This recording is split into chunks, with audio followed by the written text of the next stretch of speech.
How you doing today, guys? Welcome back to another day of 7th grade math. This is Mr. Gomez, your favorite teacher in the whole world. And today, we're going to talk about pyramids. Yep, we're going to be talking about volume of pyramids. So before we do, please check out the volume of prisms video. If you haven't seen those, this is going to be just one more extra step. And other than that, let's ride.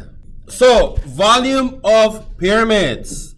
In this case, in this video, we're just going to be talking about rectangular, not triangular. We do triangular on a separate video because I don't want to make this video too long. So we're still going to be using the same formula sheets that we used before. We're going to have to find uppercase B, which is going to be the area of the base. And for that, we're given two different formulas. In this case, we are only focused on those right there because we're not talking about triangles right now. So rectangular pyramids. Area, we have a few key terms right here. Area, the number of square units needed to cover a given surface. And then what's a pyramid? A pyramid is a 3D figure with one base and triangular lateral faces. One base and triangular lateral faces. Now, something to remember, prisms have two bases, pyramids only have one base, okay? On its bottom, that's a base, right? So, it says right here on highlighted blue, it says triangular lateral faces. So the base is gonna be at the bottom, and everything, like all the walls, the shape of all the walls, it doesn't matter what the shape of the base is, but the shape of all the walls is gonna be a triangle. Okay? Might be the same on all of them. Yeah. It might be the same exact triangle. It really doesn't matter right now with volume, but it will matter with surface area. So it says volume, the number of cubic units needed to fill a given space. We're filling the inside. It says rectangular or square pyramids. A 3D figure with one rectangle or square base. This is what we used to see in, or what we seen in movies or pictures or postcards, or maybe over here kind of local, the Houston area. If we go to Galveston, what do we have over there? Crazy. That looks like a pyramid. Moody Gardens, right? So they're like glass pyramids, right? So the bottom of, the inside of the pyramid is four walls, right? So it's four sides. So it's a square pyramid, a rectangular pyramid. And for y'all, I modified this formula for you. I modified this formula right there. It says we still have, just like on prisms, V equals uppercase B times the height. But now we have a third of that. And I don't like fractions. Nobody likes fractions. So we're going to modify this formula. And I already did it for you on your paper. Big V, H, just like on volume, but now we're going to divide by 3. Whatever we do, at the end, we divide by 3. Why divide by 3? Basically, 3 pyramids, if the base and the height is the same, 3 of them will fit on a similar prism. So uppercase B, what does uppercase B represents? What does uppercase B represents? The what? Area of the base.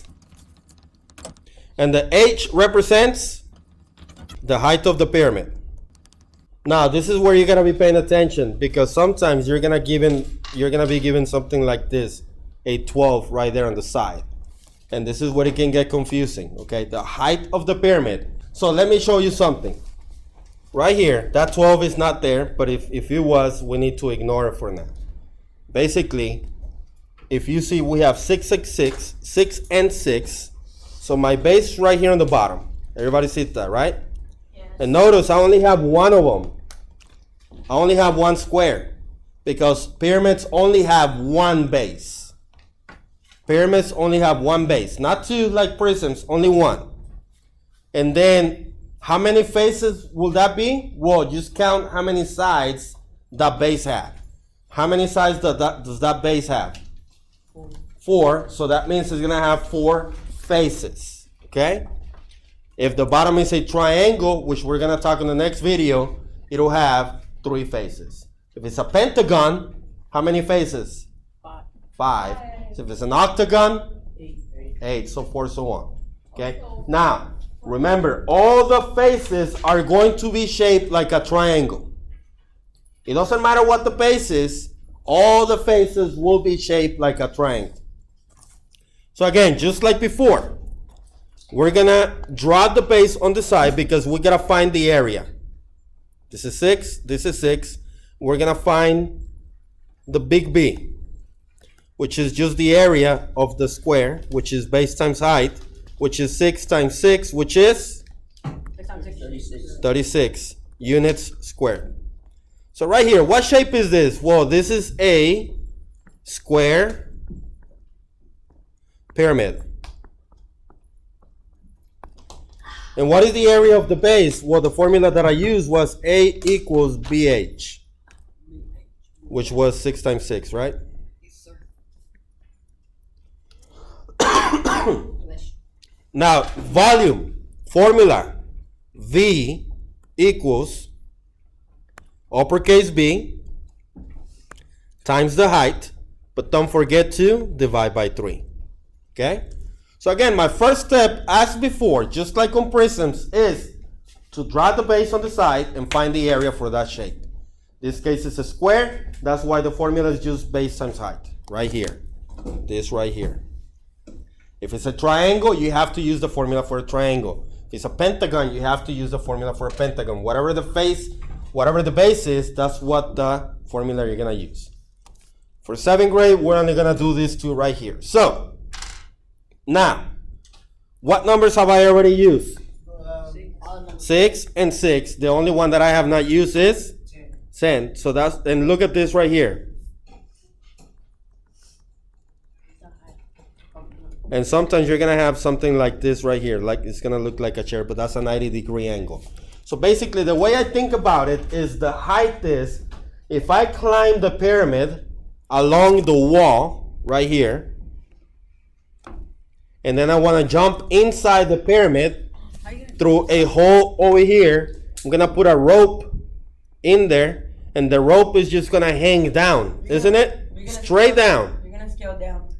The rope goes straight down, and it's connected at the very tip of the pyramid, isn't it?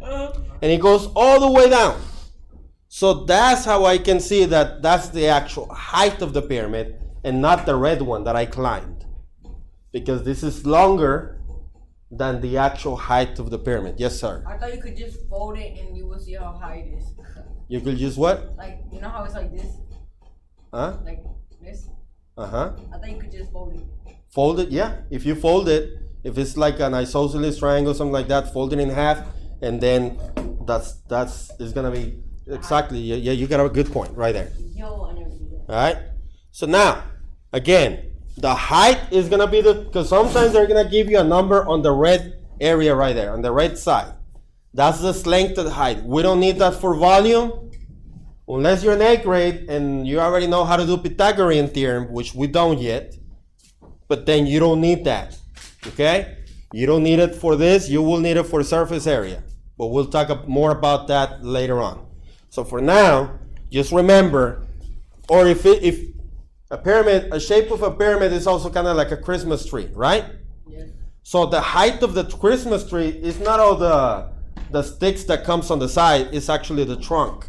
And the trunk is connected to the bottom, to the highest point where you put the star. That is the height of the Christmas tree, not the side, the trunk. All right, just think about it like that. But this one, if this makes more sense, Indiana Jones, you're gonna drop in and then put a rope in there, all the way down, straight down, kind of like a level. That's the actual height of the pyramid. So now that we know what the height is, we can go ahead and substitute all the values in. So, to do that, we're going to do it right here. V equals, we already found uppercase B, the green one. What was it? The area of the base, which is what? 36. We already discovered and we know how to identify the height, which is in this case 10, the only number that we have not used. And we're not going to forget to divide by 3.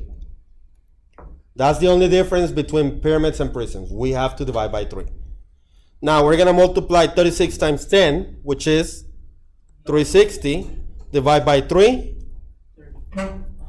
V equals 120 units cubed. So the volume is on this step right here. You do TiVo. I'm not going to do it because we don't need to. Any questions so far? No. All right. So I'm going to stop this video today. I know I said I was going to do 2 samples, but there's no need because the other one is exactly the same. I will make a separate video about how to work it backwards. Other than that, I hope that you learned something today. If you did, give it a thumbs up. If you haven't, subscribe and watch this video again. And other than that,